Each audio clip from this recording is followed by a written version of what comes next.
Hey guys, what's up? This is Bharat. You're watching iGyaan, and for about 7 to 10 days, we've been testing Poco's new phone. And unsurprisingly, it's not the Poco F2, it is the Poco M2 Pro. Now, this is their cheapest phone available in the market from the company, and it is their second generation phone in the second series of phones that are coming out in 2020, which means that going forward, we'll also see a flagship revision. So a F2 or an F2 Pro might come from the company. But right now, let's look at the M2 Pro and see whether it's good or not for the price that it's been launched at. So let's quickly get started.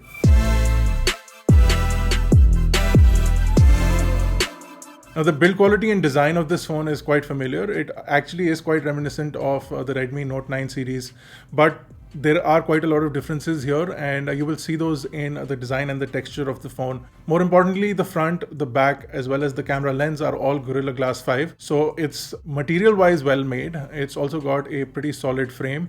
And then you also have a P2I coating that makes it water repellent as well as dust proof. And it'll keep your phone going even if you drop it in a puddle of water accidentally. You can pick it out quickly. The P2I coating will last in most cases. Now, over at the front is a 6.67-inch display which has a 20:9 aspect ratio.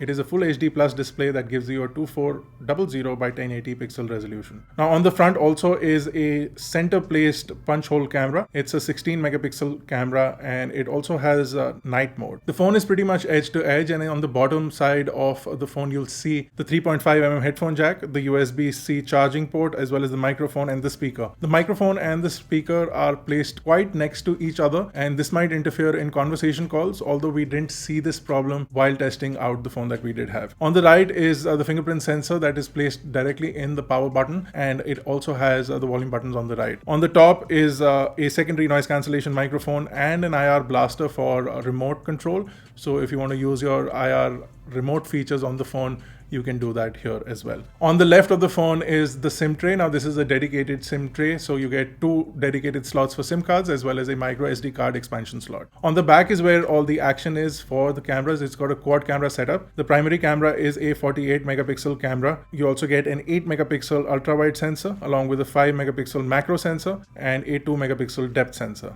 The camera can shoot 1080p video, and we'll talk about that a little bit later.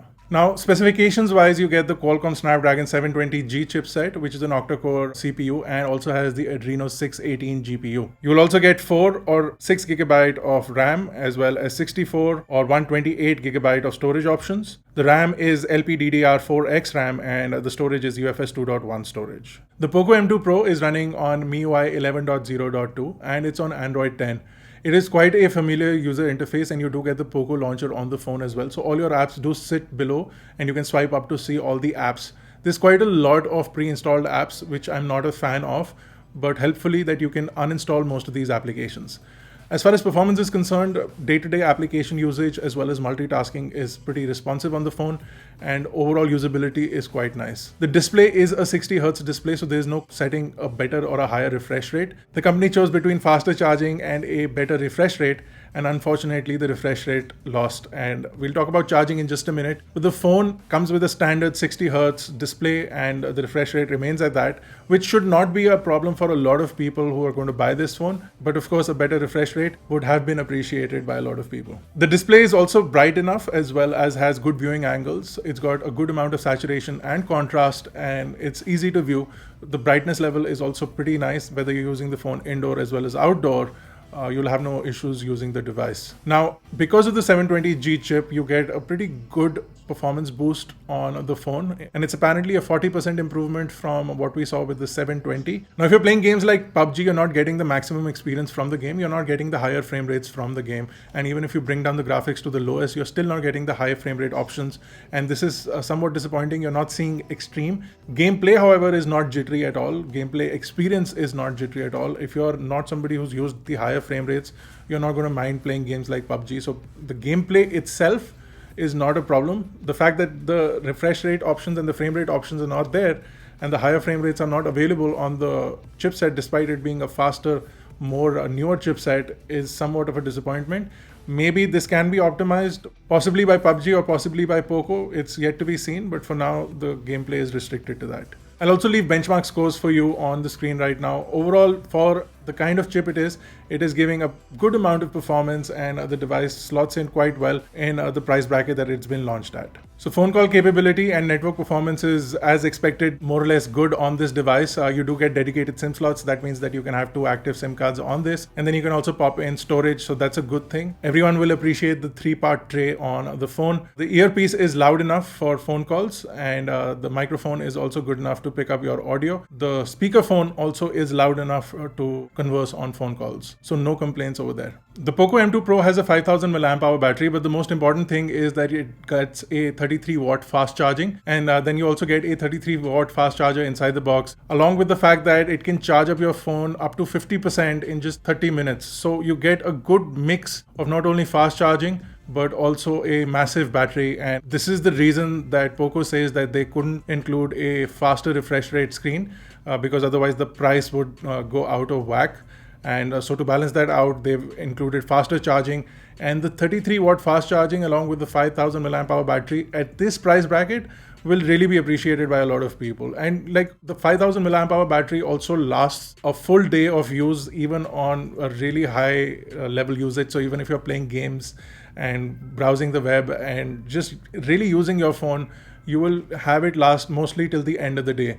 5 to 6 hours of screen on time is not a problem with a battery this size, and depending on again levels of brightness and the way you use your phone and for what purpose, this may vary, and for some people it will be much more, but if you're gaming constantly and you have everything connected at all times, then you might get upwards of 5 hours and not 6 hours. Now let's talk about the cameras. The primary camera is a 48 megapixel camera, and you also get an 8 megapixel ultra wide camera. Images are surprisingly good from the Poco M2 Pro, along with the fact that I will really emphasize on the video, and more importantly the video stabilization. The video stabilization, especially even if you're walking, seems like you're using a gimbal with this phone. It works really well only if the lighting is proper and if you're outdoors, so you get a really good light into your sensor, and it works really well for the image stabilization, and it's almost gimbal like on the phone, and it's really appreciated on a device of this value. So if you're somebody who's going to capture a lot of video on this, you will really enjoy it, including the fact that it doesn't hunt for focus while you're in video. Now images are really sharp, and contrast and color is really good on the images. You get focus really quickly. Portrait mode, especially on the main camera and also on the front camera, is good, and you still get the suite of features that let you edit out the portrait mode. So you can do things like add a sky or a more dramatic sky into your images from the editing options if you don't already have a nice sky in your background. So all these things combined make the camera app pretty impressive, and we really enjoyed capturing images on this, and more importantly, like in the auto mode, it gives you a good result just when you click the shutter. For images, you not only get a pro mode, but you also get the night mode, which works really well in low light shots as well. And then for video, you also get things like short video and slow motion video, all of which come out really nice on the device. So as far as the camera is concerned, it's one of the primary main factors of this phone that we really liked, and it's going to be one of the main reasons that people appreciate this phone. Now, there are a few things that right off the bat are not the greatest with this device, and that turns out to be more towards the gaming aspect of things, and I would have liked to see better results from games that we usually play, and that is not the case. Higher frame rates and better gaming experiences. The speaker is also not the loudest on the phone. I would have liked to see a slightly better speaker. I do appreciate the P2I coating, but some better level of water resistance should now be on these devices. This is the highest category of selling phones in our country, and a lot of people get water damage on their phones. So maybe a proper rated coating on these phones, which makes them ingress proof, would be appreciated by a lot of people. The texture on the back of the phone looks really nice, and the dual tone on the back gives it a very premium look. The fact that you get Gorilla Glass all over makes the phone look extremely premium, and the overall ridges are super rigid, and the frame is rigid on the phone, and it does not squeak or rattle at all, and gives a good experience in the hand, makes the phone look premium. Inside the box, you also get a protective cover, which is a black colored clear TPU case, and it'll give you basic protection, and there is a screen protector pre-installed on the phone. So you do get the screen being protected right off the box as well. And then of course you can buy covers separately for this phone. It's compatible with a lot of Redmi covers that you will find in the market.